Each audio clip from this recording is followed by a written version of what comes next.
Hello and welcome. I'm Julian and I'm going to be here with my business partner Erica giving this webinar. We are 2 of 3 founders of Vertis Aviation, a company that is an aircraft charter specialist based in Switzerland since 2008. So what does it mean to be an aircraft charter specialist? Well, in addition to having our own fleet of aircraft for charter, we also act as broker, assisting our clients in sourcing the right aircraft at the right price for their charter requirements anywhere in the world. It doesn't matter whether it's a long-haul transatlantic flight, an inter-European trip, an island hopper, or a medical evacuation. We can do it all. So why do this webinar? Well, we know that you are always under time pressure to deliver. Now imagine that the next time that your boss comes to you and asks you to arrange a charter flight, you're able to ask him all the right questions at that moment.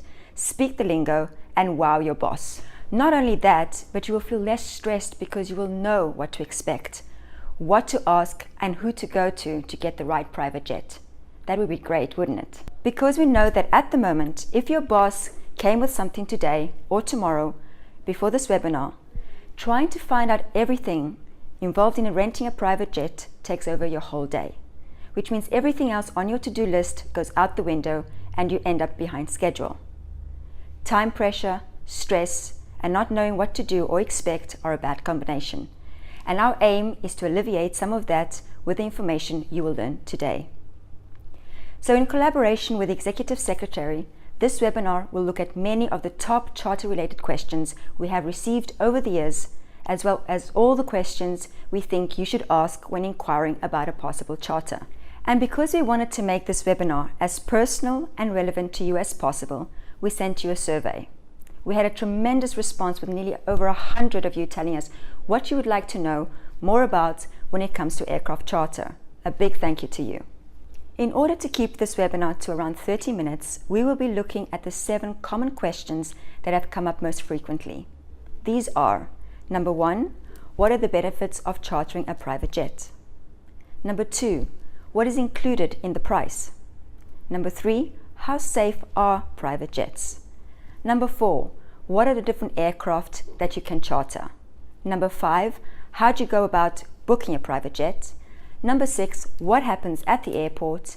And number 7, can you book any auxiliary services? Now we realize that we are trying to pack in a lot of information, but we think that this is at least the information you need to know to feel comfortable and confident in choosing your next charter flight. And if you would still like to have some more information, then do wait until the end of this webinar when we will be discussing a free offer that you can take advantage of. So we get to our first point about the benefits of chartering a private jet. Goodness, there are plenty. I'll really try to cover the most important benefits for the individuals and the company. First one, passengers can get closer to their end destination. What do I mean by this? Well, in Europe alone, there are around 400 airports flown to by the airlines. However, there are hundreds more airports that are available to fly to by private jet. If a commercial airline can't get you close to where you want to be, then chances are that a private jet can. Let me give you an example. A client of ours recently called us needing to get from London to Brønnøysund, a remote part of Norway with its own regional airport, but not served by any airline. Flying commercially would have meant flying from London to Oslo, waiting on the ground for 2 hours for the next connection, and then ending up at an airport an hour's drive from where he really wanted to be. Instead, we found him a perfect charter that flew him direct to Brønnøysund in under 2 hours. This saved him over 4 hours in total travel time. The second benefit of chartering a private jet is being able to dictate your own schedule. As everyone well knows, when flying commercially, you are restricted by an airline's schedule. However, when chartering a private jet, you are essentially in the driver's seat and can dictate when and at what time you will fly. This neatly leads me on to benefit number 3. If you are able to dictate your own schedule, then flying private will allow passengers to be able to fly multiple sectors in one day. Now impossible on commercial services as they may not have the required schedules you are looking for. Did you know that nowadays some of the top music DJs will charter an aircraft throughout the summer in order to make all of the gigs in their packed schedule? it is not unusual for them to perform at 3 events in 3 cities all in one night. For example, performing the first gig in Lisbon, then immediately jumping on a jet to fly to Malaga for the second gig, and then continuing on to Ibiza to perform their last gig in the early hours the next morning. Scheduling your flights in this way is only possible through the use of a private jet. The fourth benefit is the privacy afforded to those flying in a chartered jet. We have had instances when members of a board have flown private so that they could get work done on the plane before landing and closing an important deal. They could have flown commercially, but their main concern was that they didn't want to be overheard by others who may have got wind of commercially sensitive information. The fifth benefit of chartering a private jet is about the feeling of luxury. Private jets are not only for business people. We are finding that more and more of our clients are chartering to go on vacation. It's quite interesting really, because some can afford to charter day in, day out and just don't fly commercially. However, others will pick and mix their flights in generally using commercial flights, but then occasionally charter when the scheduled connections aren't any good or they want to spoil themselves. We have one client who lives in London and who every year spends his summer holidays with his family on Corsica in the Mediterranean. Whilst he will quite happily fly on British Airways throughout the summer, for this one particular trip he will always charter through us. Why, you ask? Well, for 2 reasons. Firstly, chartering a private jet will allow him the ease of first flying from London to Brussels to pick up his parents before flying on to Corsica. And secondly, he works very hard throughout the year and can afford to allow himself and his family this bit of luxury once per year. The final benefit I will discuss is about affordability. Yes, clearly chartering a jet is not inexpensive. However, in some instances it can be more cost effective than flying commercially. The calculation can add up when you have several passengers all flying together on several sectors over a short period of time and all in business class. Not only will those airfares really add up, but in addition the term time is money will also come into this equation. So just imagine, if you can charter a private jet and get all the flights done and hence meetings done in a shorter period of time than you could have done on scheduled services, then the passengers will be back at their desks being productive far sooner. In this case, time really is money. So what is included when you charter a private jet? The short answer is generally everything. This would include the aircraft, the fuel, crew costs, all the permissions required, landing and parking fees, and any overnight charges for the crew if needed. However, there are a number of areas you should be aware of and be sure to ask if they are included in the price. The first is onboard catering. In most parts of the world, the cost of catering for the passengers is included in the charter price. Just to give you an idea, generally speaking, on a short flight of let's say 3 hours, passengers catering will include a selection of canapes, maybe some open sandwiches, a cheese board, and something like a sliced fruit platter. Anything over a 3-hour flight, and passengers can usually expect a hot meal if they so wish. However, now here's the twist. American operators do not include catering in the standard price, save for a small selection of snacks made up of, let's say, some crisps, nuts and chocolates, that sort of thing. If passengers want anything more than this, it has to be requested in advance and will be charged later.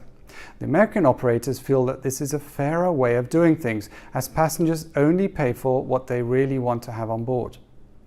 And whilst I understand their view, it is quite different from other parts of the world, so just be aware about this point when you next book a charter with an American operator. The second area you need to check when booking a charter is whether all government taxes are included. For instance, in the US, they charge federal excise tax on private charter. In the UK, the government charge air passenger duty, and the Italians charge Italian luxury tax. They can all add a significant amount to the final price, so make sure you won't get a bill for these later. The third area you need to be aware of is internet on board. As passengers become accustomed to having internet access on an increasing number of commercial airlines, they sort of also expect the same connectivity when flying in their own jet. A growing number of operators nowadays offer internet on board their aircraft, however the cost is still pretty steep. I highly recommend to make the passengers aware of the cost prior to departure. Just to give you an idea, the cost is anywhere from $7 to $10 per megabyte. Therefore, if passengers aren't careful, then a post-flight Wi-Fi bill of many hundred to even a few thousand US dollars is not uncommon. And now we get to special requests. These can be as simple as asking for particular flowers to be displayed on the aircraft when the passengers board, or for a bed to be made up in the plane prior to departure. Another request may be for an aircraft to be branded for a company event or tour. We also recently flew a honeymoon couple who wanted the inside of a Boeing business jet they chartered through us decorated in a particular style. This might not be your ideal decor, but the client specified it and we made it happen. So don't be shy. If you have any special requests, just ask. So how safe are private jets versus flying one of the scheduled airlines? From your responses, it is clear that the question of safety is absolutely top of mind, and this is quite understandable. People booking a seat on one of the well-known airlines around the world generally trust that all has been done to ensure that pilots are well trained and their aircraft are maintained to the highest standards. However, what about in private aviation? What standards are private operators held to? This is a fair question. The answer is that in the majority of the Western world, operators of private jets are held to the same high standards as commercial airlines. The aircraft have to be inspected to the same degree as those of an airline, and pilots need to undergo training at the same number of intervals as those who fly for an airline. Saying all this, it is always prudent to ensure a certain level of due diligence has been undertaken. The minimum that one can do is to make sure that the operator has the right level of insurance and that they have their Air Operator Certificate, or AOC for short, up to date. The latter signifies that they meet all the stringent requirements that grants them the permission to charter out their aircraft for fee-paying passengers. If they are chartering a plane through a broker, it is my recommendation that you ensure that this due diligence has been undertaken. If you are chartering a private jet in the US and have questions about safety, then you can go a step further. Now, given that there are such a huge amount of operators in the US, one way for them to stand out is for an operator to be audited by a specialist company such as Argus or Wyvern. Both are excellent auditors and give a stamp of approval so long as the operator meets certain criteria. So the next time you are chartering a plane from one of these audited operators in the US, make sure to request the audit report for your full peace of mind. The number of aircraft in the market for charter is enormous. At the last count, there are more than 15,000 aircraft globally available for charter of varying sizes. The greatest proportion of private jets are registered in the United States, but there is an ever-growing number in Europe and also in other booming parts of the world, such as China. To get a really good overview of the many different aircraft available out there goes beyond the scope of this webinar. Certainly, if there is interest in getting a deeper understanding of the different aircraft available, then do let us know, and we would be happy to put a further webinar together specifically on this area. But just as a quick overview, private jets are put into different categories depending on their size, weight, and range.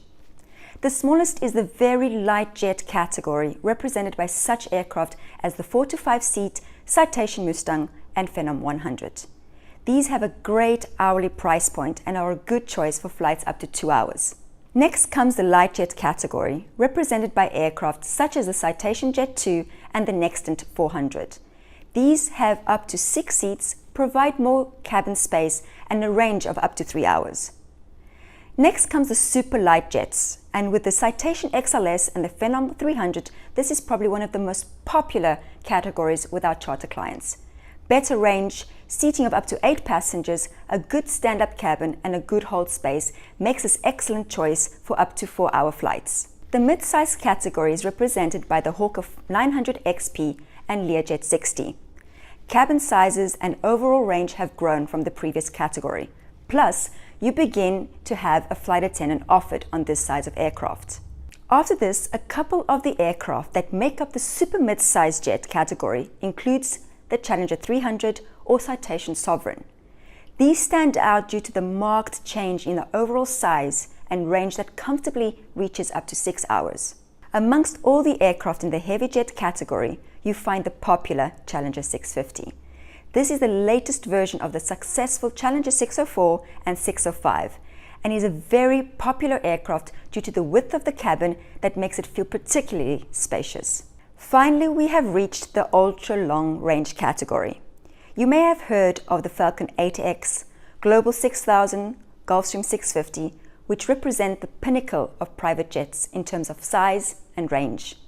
14 seats and the ability to fly non-stop up to 12 hours is pretty impressive, and is sought by those who need to cross vast distances non-stop. There are essentially two ways to book a private jet. The first is to approach an operator to book directly with them. The second is to go through a charter broker. There are several pros and cons on both methods. So what if you book directly with an operator? Well, you can save between 5 and 10% that you won't pay a broker, a clear advantage. However, on the flip side, unless you know the market really well, and you know that there are over 15,000 aircraft out there globally available for charter, then you may not be getting the best deal. It is a broker's job to know the operators out there, and they will quite often come up with other options, some cheaper, and options that may even be more suitable to your requirement in terms of cabin size and range. The good brokers are also available 24/7 should you have a last-minute charter requirement or question on an already booked charter. You should also keep in mind that private jets, in the same way as commercial airliners, will from time to time have technical problems. This is when a good broker will really come into their own, as they will be there to hold your hand, give you advice, and where possible arrange a replacement aircraft to get you to your end destination with the least delay. Now, a new way to book a charter is offered by a handful of brokers via bespoke apps. These are great for obtaining a quick guide price on what a charter may cost, or indeed can offer firm prices where you can book the charter straight via the app while the user is on the go. The process of booking is generally super simple. We are in the process of launching our own charter app very soon. Do keep a lookout for this should it be of interest to you. I guess at this point, I do want to give you perhaps the most important piece of advice. If you are looking to charter a plane and intend to do so via a broker, then select your broker wisely. On the whole, the brokers out there are honorable companies and highly knowledgeable about the market. However, I have heard some awful stories where, for example, the plane didn't show up and the operator had no record of the booking. What I suggest when picking a broker is the following. If possible, go by recommendation. Look at their website and see how long have they been in the business. At time of booking, ask for the operator's insurance document and air operator certificate. Any good broker would have this readily available for you. Lastly, ask if they have been ISO or Argus approved.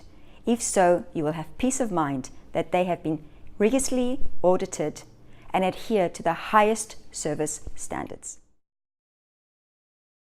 Hello and welcome to Farnborough Airport, based in the south of England and less than 1 hour's drive from the centre of London. An airport formerly used during World War II, Farnborough was taken over by TAG Aviation in the early 2000s, who have turned this facility into something rather special. What sets Farnborough apart from most other airports is that it doesn't only offer a general aviation terminal, but is a fully dedicated airport to private flights and therefore does not allow any scheduled services.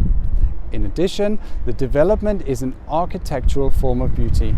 As soon as passengers arrive here, they are stunned by the design of the award-winning terminal building that opened in 2006. I'm very excited to show you this facility today, as it is one of the best in the world. But I'm not really here to sell you Farnborough Airport in particular. I've really come to try and answer some of the questions that are often put to us by our clients. The most typical questions we are asked include the following. What is the process when passengers get to the airport? What terminal will they use? Where do they go for check-in? Where do they meet the crew? And what about security and customs? These are all very important questions, which is why you should keep them in mind every time you're arranging a flight, as there can be considerable differences between airports. I want to answer these questions today as if your passenger was departing from or arriving to Farnborough Airport. So going back to our first question, what is the process when passengers arrive at the airport?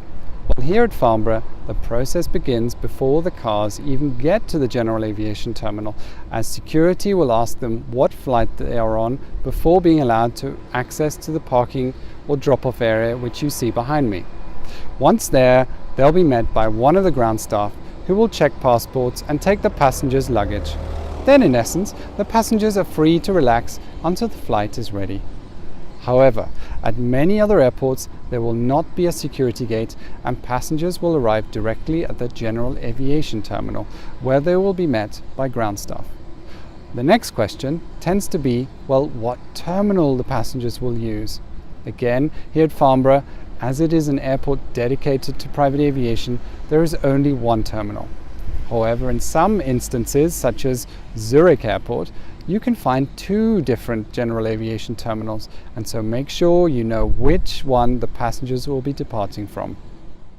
What happens then? Well, once inside, passengers need to be checked in. Generally, this will be handled directly by the ground staff who have welcomed them. While their passports are being checked, they will be guided to a lounge much like this one, where they can sit down and relax. The slight irony here, of course, is that whilst one can settle in one of these luxurious and comfortable seating areas and wait, one of the perceived benefits of flying private is that you can turn up and go rather than have to wait. However, at this particular lounge, who can be blamed for taking time over a wonderful cappuccino whilst looking out at the private jets lined up outside the window? Then, where do the passengers meet the crew? Well, once the aircraft is ready for boarding, the passengers will either be met by a member of the crew or ground staff and will be led to the security screening area. Now, one of the common misconceptions is that flying private forgoes the need to go through all the usual security checks. However, in actual fact, those rules on security are as strict as when flying by commercial airline, with the same limitations on liquids and hand luggage. Once the passengers arrive at their destination, generally speaking, there is the requirement to clear customs and immigration prior to departing the airport. At Farnborough, very often the airport will welcome passengers with customs officials clearing passengers on board, and once given the green light, passengers can step off their aircraft and into their waiting car to be whisked off the airfield. At some other airports, however, passengers may have to walk a short distance into the General Aviation Terminal to meet the customs official, and can then be on their way within minutes. So that covers our 5 typical questions, but I wanted to give you an additional piece of information that will make you look like a pro, and that is runway length. The runway here at Farnborough is over 6,000 feet, which means it enables even the largest executive airliners, such as the BBJ2, to operate through here to fly long-haul flights. Now, this isn't just geeky information to have at hand when you're hard-pressed for a dinner party topic, but on occasion the runway length will make a crucial difference as to whether or not you can fly direct to the destination. Some runways are considerably shorter than others, which means that only the smaller aircraft are able to land there, and smaller aircraft means shorter flight distances. Finally, in some peculiar cases, pilots may even need specific training to land at particular runways, so make sure you get confirmation of this before you book your flight. So that is it. I hope you've enjoyed visiting Farnborough Airport with me today, and do feel free to contact us if you have any further questions. Whether you book a charter direct with the aircraft operator or via a charter broker, the majority will be able to organize chauffeur cars should you need one. Try and get a quote for the car in advance, as costs can vary dramatically depending on destination and with whom your jet provider books the car with. You don't really want any nasty surprises post-event. Other auxiliary services include yacht charters. Now, we here at Vertis Aviation have a dedicated yacht division for our clients. However, for a jet company to offer yachts as well is not as common as you think. We have also had requests to offer supercars and luxury villas to rent. All is possible. Just ask. We realize that we've had to try and pack in a great deal of information over the past 30 minutes or so. With some of you, it may be areas that you are pretty familiar with. However, with some others, it may not have answered all of the questions that you might have had about private jet charter. We are here to help and have a special offer for you today. For the first 20 of you who contact me, I would be very happy to arrange a personal 20-minute phone consultation with me on questions you may have relating to anything in private charter. Do you want to know more about different aircraft that are out there for charter, or do you wish to gather more information about the charter booking process, or do you indeed have a trip requirement and want to see if a private charter may work for you? Then just let me know. Our whole team here at Vertis Aviation are here to help. Well, thanks again for watching. We hope this has been informative. If you're keen for a further webinar on anything to do with private charter, then please get in touch. We would love to hear from you.